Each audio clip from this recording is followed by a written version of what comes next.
Hello guys, welcome to Unacademy. This is Aarti Mishra. आप सभी का बहुत बहुत स्वागत है इस न्यू लेसन में। जैसा कि हम फ्रेंच रेवोल्यूशन के बारे में पढ़ रहे हैं, एक ऐसी क्रांति जिसने पूरे विश्व को बताया इक्वालिटी और लिबर्टी के बारे में। ये विचार इतने अच्छे थे कि इंडिया ने भी इन्हें अडॉप्ट किया। तो इस सीरीज के जो बाकी के लेसन्स हैं, आप अनअकैडमी के लर्निंग ऐप को डाउनलोड करके सीख सकते हैं। साथ ही आपको अनअकैडमी के यूट्यूब चैनल को सब्सक्राइब भी करना है। Thank you so much.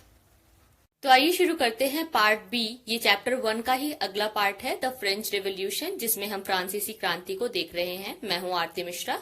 यहाँ आप मेरा इंट्रोडक्शन देख सकते हैं। तो हमने अभी तक देखा कि जो लुई 16 है, जो राजा हैं, वो अपने खर्चे को चलाने के लिए टैक्सेस को बढ़ाना चाहते हैं, क्योंकि अब वो अपने रेगुलर एक्सपेंसेस भी नहीं चला पा रहे। तो इसलिए उन्होंने सोचा कि क्यों ना टैक्सेस को बढ़ाया जाए, ताकि उन्हें अब थोड़ा धन मिले और उनकी जिंदगी थोड़ी आसान हो। लेकिन क्योंकि एक बहुत पुरानी परंपरा चली आ रही थी फ्रांस में कि कभी भी मोनार्क अपने अकॉर्डिंग निर्णय नहीं ले सकता, अगर उसे टैक्स बढ़ाना है तो उसे एक एस्टेट जनरल की मीटिंग बुलानी होती थी।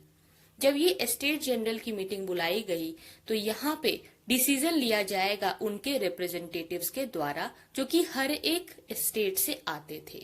हमने देखा कि 3 एस्टेट्स थे जिनमें ये सोसाइटी डिवाइडेड थी। पहला ग्रुप क्लर्जी का, सेकेंड ग्रुप नोबिलिटी का और थर्ड ग्रुप एस्टेट जो है वो ऐसे लोग जो कि कॉमन पीपल आप कह सकते हैं।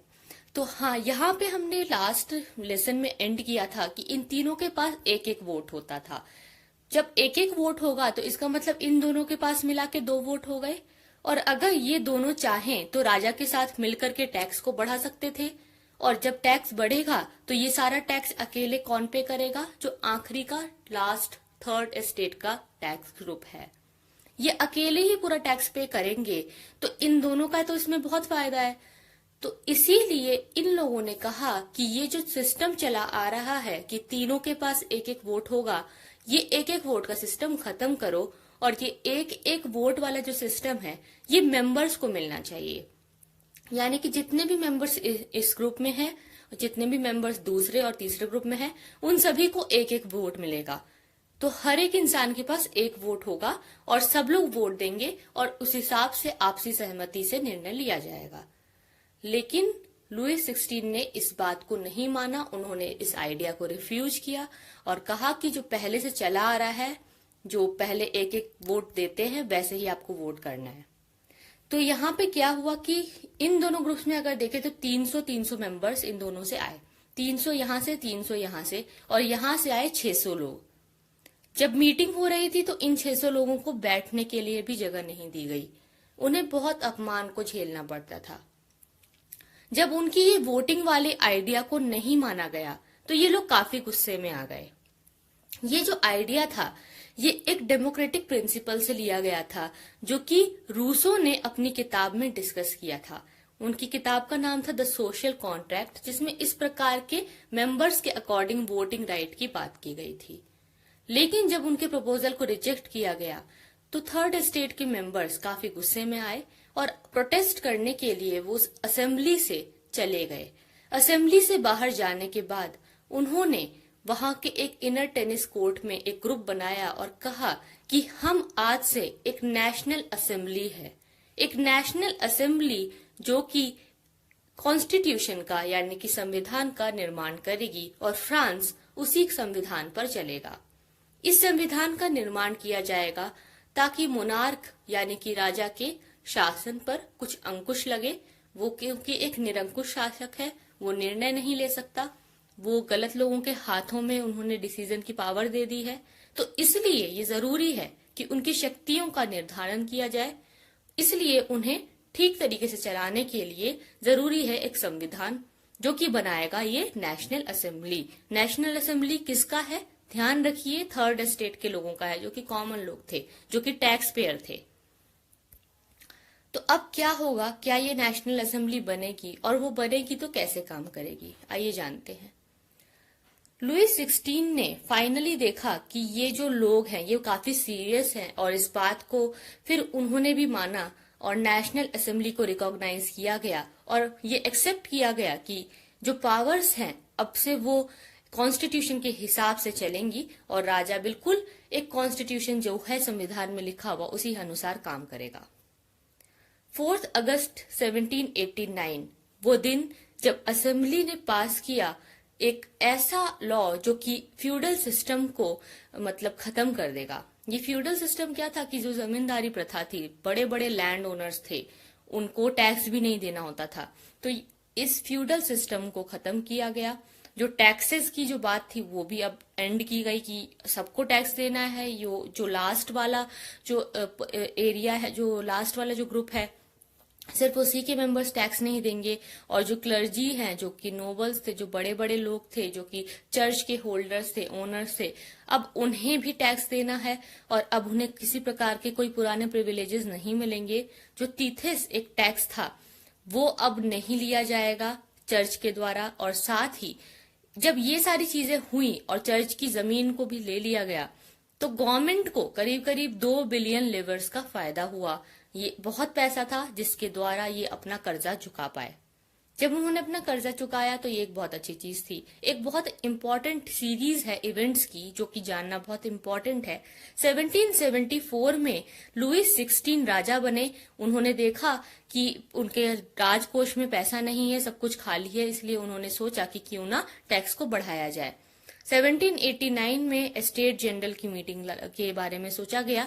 यहाँ पे एस्टेट जनरल में जो थर्ड एस्टेट था, लास्ट वाला जो थर्ड ग्रुप है, वो बाहर निकल के आया और नेशनल असेंबली का उन्होंने निर्माण किया। यहाँ पे उन्होंने वेस्टील, जहाँ पे की एक जेल हुआ करती थी, जो जेल है वहां पे कैदियों को छुड़ा दिया गया। इस जेल को, बेस्टील की दीवारों को तोड़ दिया गया, इस किले को खत्म कर दिया गया, क्योंकि ये बेस्टील राजा की पावर को दिखाते थे। जो भी राजा जिससे भी गुस्सा होगा उसको वो जेल में डालेगा। तो ये जो जेल है ये राजा की पावर्स को दिखाता था, तो वो वहां पे उसे तोड़ दिया गया। जो पीजेंट्स थे वो रिवोल्ट कर रहे थे विलेजेस में। 1791 में नया कॉन्स्टिट्यूशन बना जो कि राजा के पावर को कंट्रोल करेगा और गारंटी करेगा कुछ बेसिक राइट्स को जो कि सभी को मिलेंगे। इक्वालिटी बिफोर द लॉ, सारी चीजें, वो सारी जो बातें होती है, जस्टिस और वो सारा सिस्टम सब लोगों को मिलेगा। 1792 से 93 में फ्रांस अब एक रिपब्लिक बन गया और जो किंग थे उन्हें हटा दिया गया, उन्हें मार दिया गया, उनकी हत्या कर दी गई, उनकी रानी की भी हत्या कर दी गई और जैकोबिन रिपब्लिक को भी खत्म कर दिया गया। 1804 में नेपोलियन फ्रांस के एम्परर बन जाते हैं। वो बहुत बड़े पार्ट जो कि यूरोप का था उसको जीतते हैं, उसे एनेक्स करते हैं, उसे अपने हिस्से में ले आते हैं और 1815 में नेपोलियन की हार हो जाती है वाटरलू में। और ये जो युद्ध है इसके बारे में हम और आगे के लेसन्स में जानेंगे। फिलहाल ये एक सिस्टम था जिस हिसाब से सीरीज जो चल रही थी वो हम देख रहे हैं। तो यहाँ पे अब हम आगे डिस्कस करेंगे कि किस तरह से ये पूरी नेशनल असेंबली काम करती थी। सिटीजन्स को 2 पार्ट्स में डिवाइड किया गया, active citizen, passive citizen. Active वो जो कि वोट दे सकते हैं, जिनके पास वोटिंग राइट है।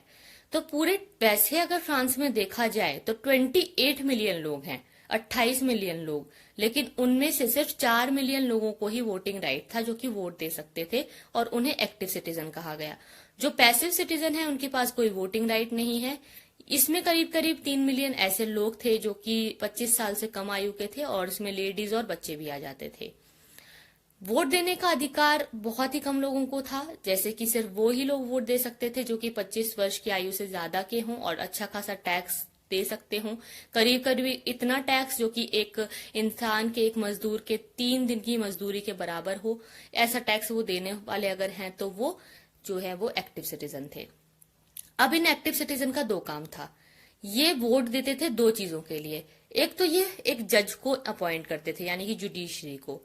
एक जज इनके द्वारा वोटिंग के द्वारा अपॉइंट किया जाता था और एक और चीज अपॉइंट की जाती थी इनके वोटिंग के द्वारा, वो थे इलेक्टर्स।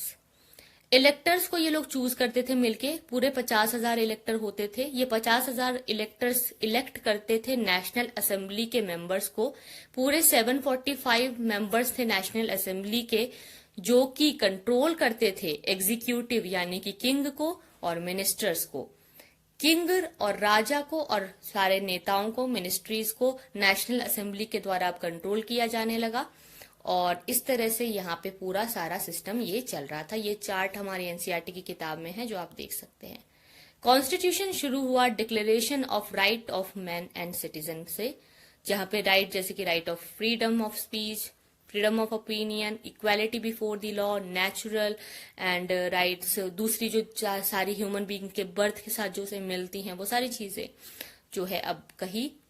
और ये सरकार की ड्यूटी बनती है कि इन राइट्स को बनाए रखा जाएगा।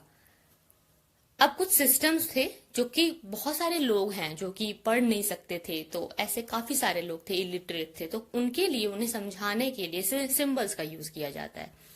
ये वाला जो सिंबल है ये फेस करता था, ये था पावर का सिंबल रिवोल्टिंग सब्जेक्ट्स के लिए। लुइस 16 ने फाइनली नेशनल असेंबली को रिकॉग्नाइज किया और उनके प्रिंसिपल्स को माना, जिसके हिसाब से ये सिंबल दिया गया। ये वाला जो सिंबल है ये बंडल है रॉड्स का, तीरों का। इसमें एक तरह से आप कह सकते हैं कि अगर एक हथियार अकेला है तो उसे आसानी से तोड़ दिया जा सकता था, लेकिन पूरा अगर एक बंडल हो तो उसकी एक स्ट्रेंथ ही अलग होती है। तो यानी कि एकता में ही शक्ति है, एकता में ही बल है, वो दर्शाने के लिए इस सिंबल का यूज किया जा रहा था।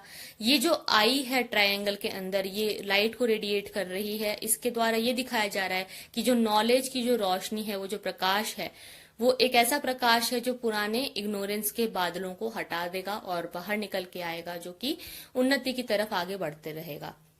इसके अलावा कुछ और इम्पोर्टेंट हैं, जैसे कि ये स्केप्टर है जो कि रॉयल पावर को दिखाता है, राजा के शासन को, और ये एक रिंग है जो कि नेवर एंडिंग रिंग है, और इसमें एक सिंबल है एटर्निटी की, जो कि जहां पे कोई शुरुआत या कोई अंत नहीं दिखता। और एक रेड फ्रिगियन कैप है, जिसमें इस कैप में को स्लेव्स के द्वारा पहना जाता था। जब वो लोग बाद में मतलब जो दास प्रथा से उन्हें बरी कर दिया गया, जब उन्हें मुक्ति मिली, तो वो अपनी मुक्ति को दिखाने के लिए खुशी से इस लाल रंग की टोपी को पहना करते थे। अगले जो सिंबल्स हैं उसमें एक ब्लू, व्हाइट और रेड रंग का यूज करते हुए दिखाया गया है इस लेडी को, जो कि नेशनल कलर है फ्रांस का। द विंग्ड वुमेन, ये जो सिंबल है ये पर्सोनिफिकेशन था लॉज का, कि जो लॉज हैं किस तरह से उन्होंने अब लोगों को आजादी दी, इक्वालिटी दी, उनके एक तरह से लोगों के पंख उन्हें मिल गए हैं, अब वो बहुत खुशी से जी सकते हैं। ये जो है द लॉ टैबलेट, ये दिखाता था कि सभी के लिए इस कानून एक तरीके से समान रूप से सब पे लागू होता है और कानून की नजर में सभी लोग समान हैं। ये चीजें यहाँ पे दिखाई जा रही थी। तो इस तरह के सिंबल्स यूज किए जाते थे। तो सिर्फ भारत ही ऐसा देश नहीं है जहाँ पे इलिटरेट लोग थे, या जहाँ पे जाति के नाम पे या धर्म के नाम पे लोग लड़ रहे थे, जहाँ पे कोई प्रॉब्लम्स थी। हर तरह की जो ये प्रॉब्लम्स हम भारत में देख रहे थे अब तक, वो अब यहाँ पे भी देख रहे हैं। फ्रांस में भी है, दूसरी जगह पे भी है। जब हम आगे रशियन रेवोल्यूशन पढ़ेंगे तो वहां पे अलग प्रॉब्लम्स मिलेंगी। तो ऐसा नहीं है कि हमारे देश में पिछड़ापन था और बाकी सारे देशों में ऐसी कोई प्रॉब्लम नहीं थी। हर जगह सोसाइटी में भेदभाव था। तो वो सारी चीजें भी हम देखेंगे। यहाँ हमारा ये वाला पार्ट खत्म होता है। इसका एक और पार्ट है, पार्ट सी, जहाँ पे फिर ये लेसन एंड हो जाएगा। तो थैंक यू सो मच, बने रहिए।